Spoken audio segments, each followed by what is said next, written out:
90 দশক মানৰ পৰাই সংগীত ক্ষেত্ৰখনত নিজৰ চিনাকি দিবলৈ অহৰহ প্ৰয়াস কৰা এগৰাকী কণ্ঠশিল্পী, এগৰাকী সামাজিক দায়বদ্ধ নাগৰিক আৰু প্ৰায় বিৰোধীজন যুৱ প্ৰজন্মৰ সকলোতকৈ আপোন ব্যক্তি জুবিন গাৰ্গৰ আজি জন্মদিন।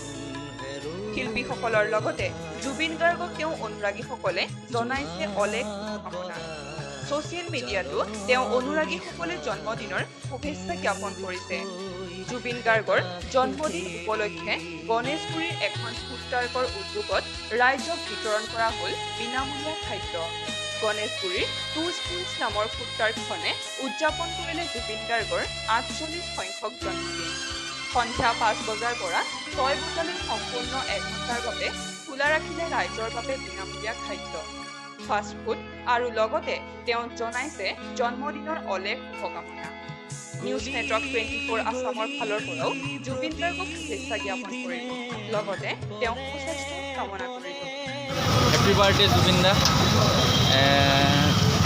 জুবিন দা সবৰে আমাৰ অসমবাসীৰ সাৰ্থক আৰু আমাৰ ফুড চেনেলৰ তৰফৰ পৰা জুবিন দাৰ আমি জন্মদিন উদযাপন কৰিবলৈ চেষ্টা কৰিছোঁ।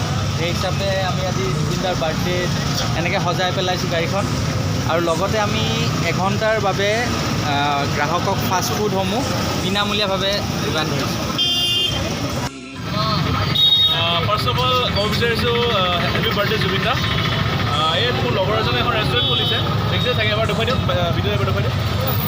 অ'কে, ত' আজি সেই জুবিন দাৰ বাৰ্থডে বুলি আজি তেওঁলোকে 1 ঘণ্টাৰ কাৰণে ফ্ৰী দিছে কাষ্টমাৰবিলাকক।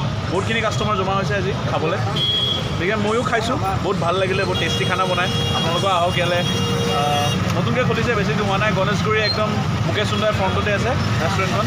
কাইণ্ডলি আহিব আপোনালোকে, জইন কৰক। থেংক ইউ, ভাল লাগিল। News desk report, news network 24 Assam.